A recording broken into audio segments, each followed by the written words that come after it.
அண்மை செய்தியை பார்த்துக் கொண்டிருக்கிறோம். பெரம்பூர் தொகுதியில் விஜயின் வேட்புமனு ஏற்கப்பட்டதற்கு பாமக வேட்பாளர் தரப்பில் எதிர்ப்பு தெரிவிக்கப்பட்டிருக்கிறது. இது தொடர்பான கூடுதல் விவரங்களோடு இணைகிறார் எமது செய்தியாளர் ஜெபர்சன். வணக்கம் ஜெபர்சன், உங்களிடம் இருக்கும் தகவல்களை சொல்லுங்கள். வரும் ஏப்ரல் 23 நடக்கக்கூடிய சட்டமன்ற தேர்தலில் பெரம்பூர் தொகுதியில விஜய் தாவேகா தலைவர் விஜய் போட்டியிடுகிறார். அதற்காக அவர் வேட்புமனுவும் தாக்கல் செய்திருந்தார்.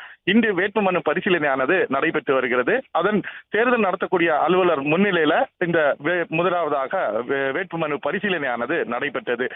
ஆரம்பத்தில் விஜயினுடைய வேட்புமனுவில் நோட்டரி பப்ளிக், அவருடைய வழக்கறிஞராக நோட்டரி பப்ளிக் கையெழுத்திட்டிருந்தது. அவருடைய பதிவு எண் காலமாகிவிட்டது, கால முடிந்து விட்டது என்பது என கூறி பாமகவினர் எதிர்ப்பு தெரிவித்தனர். இதற்கு உடனடியாக விஜய் சார்பில் இங்கு இருந்த வழக்கறிஞர்கள் அதற்கு முறையான ஆதாரங்களை கொடுத்து அவருடைய பதிவு தேதி கால அவதி ஆகவில்லை என்பதை அவர்கள் மீண்டும் உறுதிப்படுத்தி அதற்கான ஆவணங்களை சமர்ப்பித்தனர்.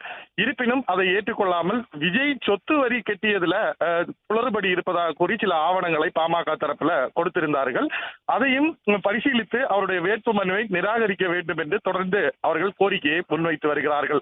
ஆனால் தேர்தல் நடத்தக்கூடிய அலுவலர் ஏற்கனவே விஜயனுடைய மனுவை ஏற்றிருக்கக்கூடிய நிலையில இது குறித்து உங்களுக்கு ஏதும் சந்தேகம் ஏற்பட்டாலோ இல்ல புகார் தெரிவிக்க வேண்டும் என்று நீங்கள் நினைத்தால் தேர்தல் நடத்தக்கூடிய பொது அலுவலர் இருக்கிறார், அவரிடம் உங்களுடைய கோரிக்கைகளையும் புகார்களையும் கொடுங்கள் என்று தேர்தல் நடத்தக்கூடிய அலுவலர் தெரிவித்ததின் காரணமாக தற்போது தேர்தல் நடத்தக்கூடிய பொது அலுவலருக்காக அவர்கள் காத்திருக்கிறார்கள்.